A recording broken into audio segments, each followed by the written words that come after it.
दिल्ली की राजनीति में आज एक अलग भूचाल आ गया है। राजधानी में चुनाव का समय नजदीक आ रहा है और ऐसे में आम आदमी पार्टी को उसके कद्दावर नेता से तगड़ा झटका मिला है। पार्टी के सीनियर नेताओं में शामिल और दिल्ली के परिवहन मंत्री रहे कैलाश गहलोत ने आम आदमी पार्टी का दामन छोड़ दिया है। उन्होंने पार्टी का साथ छोड़ने की वजह भी बताई है। एक लेटर लिखकर उन्होंने बताया है कि आखिर वो कौन सी वजह है जिसके लिए उनका पार्टी से मोह भंग होना तय था और आखिरकार झेलते झेलते वो समय आ ही गया कि उन्हें पार्टी को छोड़ना पड़ा। नमस्कार, मैं हूं किरण, आप देख रहे हैं डेली लाइन। 2017 से दिल्ली सरकार के कैबिनेट मंत्री रहे कैलाश गहलोत को अचानक ही पार्टी के काम में कमी नजर आ गई और उन्होंने पार्टी से इस्तीफा दे दिया। ना कोई बातचीत, ना कोई दूसरा फैसला, ना ही विचार विमर्श, सीधा इस्तीफा। कैलाश गहलोत ने रविवार सुबह आम आदमी पार्टी के राष्ट्रीय संयोजक और पूर्व सीएम अरविंद केजरीवाल को पत्र लिखकर इस्तीफे का ऐलान किया। गहलोत ने केजरीवाल को लिखे गए लेटर में यमुना की सफाई को भी मुद्दा बनाया है, या यूं कहें कि यमुना की सफाई के मुद्दे को लेकर अपनी ही पार्टी आम आदमी पार्टी की आलोचना की है।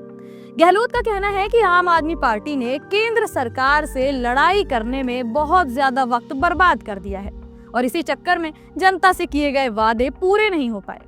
हैरानी की बात यह भी है कि दिल्ली की सीएम आतिशी ने गहलोत का इस्तीफा बिना इस मामले के बढ़े स्वीकार भी कर लिया। सीएम आतिशी ने इस इस्तीफे को भाजपा की ओर से षड्यंत्र करार दिया है। आतिशी ने साफ कहा है कि ये भाजपा का गंदा षड्यंत्र है। भाजपा दिल्ली में होने वाले विधानसभा चुनाव ईडी और सीबीआई के बल पर जीतना चाहती है। दूसरी ओर आप नेता संजय सिंह ने भी इस बाबत पीएम मोदी को घेरा और कहा कि दिल्ली चुनाव से पहले मोदी वॉशिंग मशीन एक्टिव हो गई है। अब कई नेता इस मशीन के जरिए भाजपा में शामिल किए जाएंगे। आप भी सुनिए कि आखिर संजय सिंह ने इस मामले पर क्या कुछ कहा है।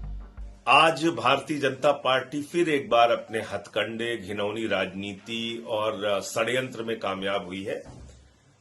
कैलाश गहलोत के ऊपर लगातार भारतीय जनता पार्टी के द्वारा दबाव बनाया जा रहा था। ईडी सीबीआई के छापे मारे जा रहे थे। ईडी के दफ्तर में पूछताछ करने के लिए बुलाया जा रहा था।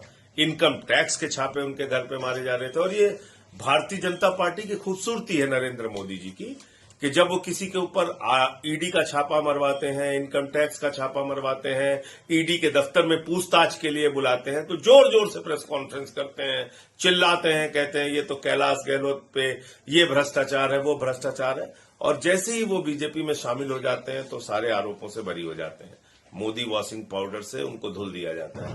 तो बीजेपी एक बार फिर से अपने षड्यंत्र और अपने घिनौनी राजनीति में सफल हुई है।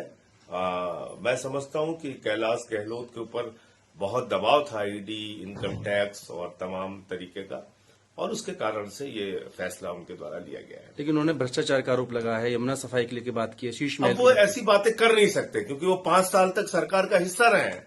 जिस पार्टी में आप रहे हैं, जिस सरकार में आप रहे हैं, अब मैं कहता हूं ये सारी की सारी बीजेपी की स्क्रिप्ट है। भारतीय जनता पार्टी अब जो स्क्रिप्ट बना के देगी और जिस तरह का षड्यंत्र उन्होंने कैलाश गहलोत जी के खिलाफ किया है, तो उसी तरह से उनको बोलना पड़ेगा। आपको बता दें, कैलाश गहलोत ने 2015 में आम आदमी पार्टी को ज्वाइन किया। वे 2017 में कैबिनेट मंत्री बने। पेशे से वकील कैलाश गहलोत ने राजनीति में आने से पहले 10 साल तक सुप्रीम कोर्ट और हाई कोर्ट में कई बड़े केस लड़े हैं। अब आपको 4 पॉइंट्स में समझा देते हैं कि गहलोत की केजरीवाल को जो लिखी गई चिट्ठी है उसमें क्या कुछ कहा गया है। सबसे पहला जिक्र कैलाश गहलोत ने लेटर में लिखा है कि वे बताना चाहते हैं कि आज आम आदमी पार्टी गंभीर चुनौतियों से जूझ रही है। पार्टी के सामने उन्हीं मूल्यों की चुनौतियां हैं जो हम आम आदमी पार्टी में एक साथ लेकर आए थे।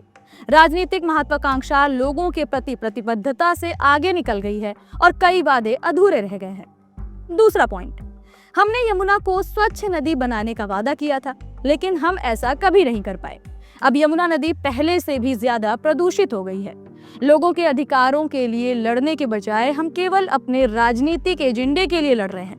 दिल्ली के लोगों को बुनियादी सेवाएं देने में भी कठिनाई हो रही है। तीसरा पॉइंट, केजरीवाल का नया बंगला जैसे कई शर्मनाक विवाद हैं जो लोगों को संदेह में डाल रहे हैं कि क्या हम अब भी आम आदमी हैं या फिर नहीं। ये साफ है कि अगर दिल्ली सरकार अपना अधिकांश समय केंद्र से लड़ने में लगाती रहेगी तो दिल्ली का कुछ भी नहीं हो सकता। चौथा और अहम पॉइंट, कैलाश गहलोत ने लिखा है कि मैंने अपनी राजनीतिक यात्रा दिल्ली के लोगों की सेवा करने की प्रतिबद्धता के साथ शुरू की थी और मैं ऐसा करना जारी रखना चाहता हूँ। यही वजह है कि मेरे पास आम आदमी पार्टी से अलग होने के अलावा कोई विकल्प नहीं बचा है और मैं आम आदमी पार्टी की प्राथमिक सदस्यता से इस्तीफा दे रहा हूँ। ये तो हो गया गहलोत का लेटर और इसमें लिखी गई मुख्य बातें। अब इस बात पर भी गौर करना जरूरी है कि कैलाश गहलोत सीएम पद की रेस में शामिल थे। जेल से छूटने के बाद मुख्यमंत्री अरविंद केजरीवाल ने अपने पद से इस्तीफा दे दिया था। इसके बाद नए सीएम की रेस में कैलाश गहलोत का नाम भी शामिल था। हालांकि पार्टी ने आतिशी को मुख्यमंत्री पद सौंपा, किसी नेता ने इसका विरोध भी नहीं किया, यानी सर्वसम्मति से सब कुछ हुआ। ये मामला ऐसा लग रहा था कि सभी विधायकों ने आराम से बातचीत करते हुए इस फैसले को मान लिया है कि दिल्ली की अगली सीएम आतिशी होंगी। लेकिन राजनीतिक जानकार इस मामले पर गहलोत की नाराजगी को भी वजह मान रहे हैं। उनका मानना है कि शायद गहलोत उस वक्त कुछ नहीं कह पाए, लेकिन कहीं ना कहीं उन्हें ये बात जरूर खटक रही थी कि आखिर आतिशी को सीएम क्यों बनाया गया, जबकि उनसे बड़े दावेदार कैलाश गहलोत भी थे। गहलोत दिल्ली में स्वतंत्रता दिवस पर झंडा फहराने के विवाद के बाद भी सुर्खियों में आए थे। केजरीवाल चाहते थे कि आतिशी उनकी जगह झंडा फहराएं, वहीं एलजी ने कैलाश गहलोत को चुना। तब कैलाश गहलोत ने भावुक होते हुए केजरीवाल को आधुनिक स्वतंत्रता सेनानी कहा था। गहलोत के एलजी से भी अच्छे संबंध थे। उनके मंत्रालय की फाइल कभी भी राजभवन में अटकती नहीं थी। अरविंद केजरीवाल और मनीष सिसोदिया के अलावा दिल्ली के शराब घोटाले में कैलाश गहलोत का भी नाम सामने आया था। ईडी ने उनसे भी पूछताछ की है। वे आयकर विभाग की जांच के दायरे में भी आ चुके हैं। टैक्स चोरी के एक मामले में उनसे जुड़े ठिकानों की तलाशी भी ली गई थी। दिल्ली भाजपा के नेता कपिल मिश्रा ने इस बाबत कहा है कि कैलाश गहलोत ने इस्तीफे में साफ लिखा है कि भ्रष्टाचार की वजह से आम आदमी पार्टी और सरकार में रहना संभव नहीं है। केजरीवाल गैंग की लूट और झूठ के खिलाफ कैलाश गहलोत का ये कदम स्वागत योग्य है। दिल्ली की हर विधानसभा में आम आदमी पार्टी के कार्यकर्ता अब पार्टी छोड़ रहे हैं। कैलाश गहलोत के इस्तीफे के 3 घंटे के अंदर ही दूसरी ओर दिल्ली भाजपा के नेता और पूर्व विधायक अनिल झा ने आम आदमी पार्टी को ज्वाइन कर लिया। भाजपा से इस्तीफे के बाद झा ने केजरीवाल की मौजूदगी में आम आदमी पार्टी की सदस्यता ली।